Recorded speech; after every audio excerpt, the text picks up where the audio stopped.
Welcome to Solution Sunday episode 2. Today we are going to talk about the great buff of potions and pirates, as well as balance tweaks to a couple of cards.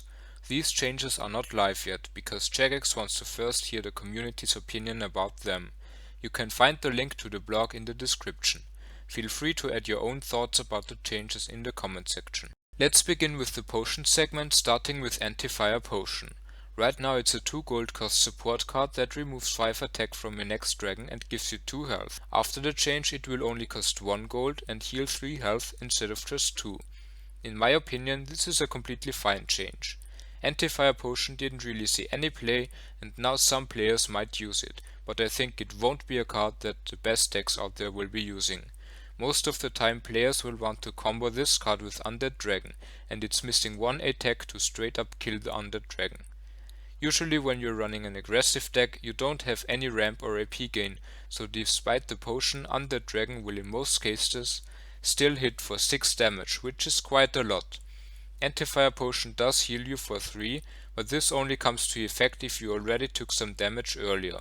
To make this card a little bit more viable but not overpowered, I would change the 3 health gain into a 4 armor gain and leave it at remove 5 attack from your next dragon. Then the card will be a slightly worse adamant armor, but with a pretty big effect added to it.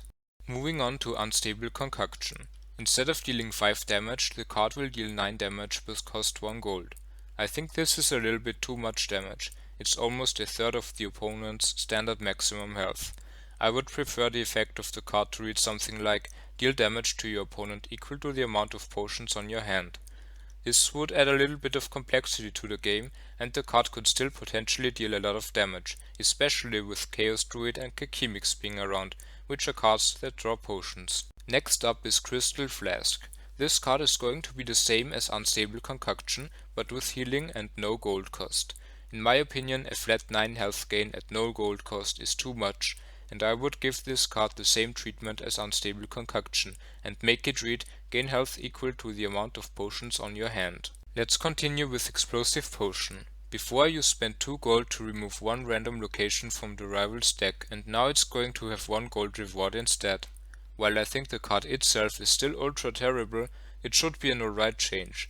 You have to keep in mind that it's a potion, and therefore will have synergy with other cards. Removing 1 location from rival's deck in most cases isn't going to do a lot if anything, but at least you can play it for that 1 gold reward. The next card is Kekimix. The card does not discard a random card anymore, which was a huge deal, and draws 1 less potion, but adds 2 water. Keep in mind that water will be a potion, and because of that I think Kekimix just got a lot stronger. It was terrible before. I don't have anything else to say about the proposed buff of Kekimix other than I really like it. It's a good change. Let's move on to Chaos Druid. Chaos Druid now adds 2 random potions to your hand instead of just 1, and on top of that has a 3 armor reward and gives you 1 water. This card is absolutely great now. It does so much for being a 3 health creature. Just like Kekimix, it will be a core card in any potions deck, and I'm completely fine with this change. Now let's check out what water actually does. It's a card that hasn't existed before. All it does is give you 1 health, and crucially it's a potion. This is why I suggested that Unstable Concoction and Crystal Flask scale with the amount of potions in your hand, because it won't be hard to draw a bunch of them.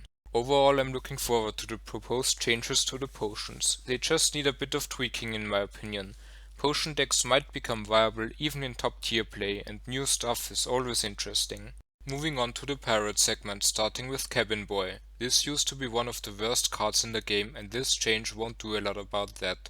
It now requires a ship on your hand in order to get 2 cannonballs. Even without the ship requirement it would still be a fairly bad card, so I suggest to at least remove the requirement of having 1 ship in your hand. Then it will be maybe an okay card for pirate decks at best. Chain Shot Cannon. Instead of just discarding 3 cards from the rival's deck, it now also discards 1 on their hand at the cost of a cannonball. This card is a bit more interesting now in my opinion, but that's only due to Miracle Ariane being the strongest deck in the meta right now. Against Miracle Ariane this will be very strong. If you play 2 Chain Shot Cannons, your deck might actually run out of cards quite quickly. So despite probably still being a bad card, I would leave it like this and see if it has any impact on the meta. The last pirate card is Ghost Ship. I think Ghost Ship is actually quite a decent card already, and after this buff it will be a good card. Discarding 2 cards at the cost of 2 is similar in value compared to Scarface Speed, and it's a ship which is very valuable because of the synergy with 50 Ships Mufasa. Unfortunately, I don't think the proposed changes to the pirate cards will make the pirate decks viable. The changes they suggest for the potions seem a lot stronger. People will still pick pirate combos like 50 ships and fishing trawler, but real pirate decks will still be unviable in competitive play. Moving on to Smuggler. Smuggler is now 1 gold cheaper, and if you don't get to steal the weapon attack, you still get temporary attack. This change makes the card a lot more consistent. The condition with the weapon steal is a little bit hard to meet, because both you and your opponent have to have a weapon equipped when you play it. But if that doesn't work out, you still at least get temporary attack. For constructed play, I don't think this card is strong enough. There are better ways to gain temporary attack, and actually hitting your opponent hard with the weapon counter won't happen often enough, but at least it will be useful in dungeoneering.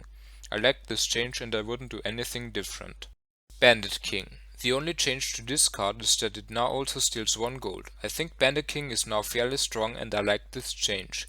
Even if your opponent doesn't have a weapon equipped, it still has the value of Ellie Morrison plus 1 gold grief, given that you can one-hit Bandit King and that your opponent has at least 1 gold.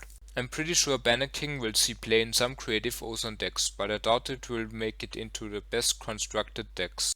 Next up is Afflicted. Finally, this card is getting nerfed. Afflicted is one of the strongest cards in the game. It was super broken and I'm surprised it took Jagex so long to fix it. You now only gain health equal to the attack of the rival's next creature. While I appreciate that the card is finally getting nerfed, I still don't like the mechanic because it's very random. It might hit a rock crab, it might hit Jad. I don't like this level of randomness. You can't plan with Afflicted. I would prefer the card to read gain health equal to the amount of creatures played by both players this chapter. This effect should include all cards, the cards that were played before Afflicted and the cards played afterwards. That way you can still first slot Afflicted. The health reward should stay. That's my suggestion for the new Afflicted. Moving on to the next Venescular class card, Firewatch. Firewatch now steals 1 less health from the opponent. This means that the card lost 2 points of value. This is an alright change in my opinion, because I like seeing aggro Venescular being nerfed. It's probably the deck that requires the least skill out of all constructed decks, and at the same time it's a tier 2 deck. I would prefer more skill based decks to take its spot, which is why I'm fine with Venescular being slightly nerfed. The last card is Rowdy Cannoneer. The proposed change is that Rowdy Cannoneer doesn't give you a cannonball anymore. This means the Rowdy Cannoneer into Barker Toad combo is dead. I don't like this change at all. Yes, the combo was strong, but in my opinion it wasn't in overpowered territory. I agree that Rowdy Cannoneer needed a slight nerf, but this is completely the wrong direction. Rowdy Cannoneer would be a dead card, and Barker Toad only used in some pirate decks that are probably not going to be any good. I think all that had to be done is remove 1 damage from Rowdy Cannoneer, make it deal 3 damage instead of 4. That's all that had to be done. Alternatively, its attack could be increased to 3 or 4. That was it for today's Solution Sunday. As always, I highly appreciate any sort of feedback in the comment section. Alright, goodbye and see you next week.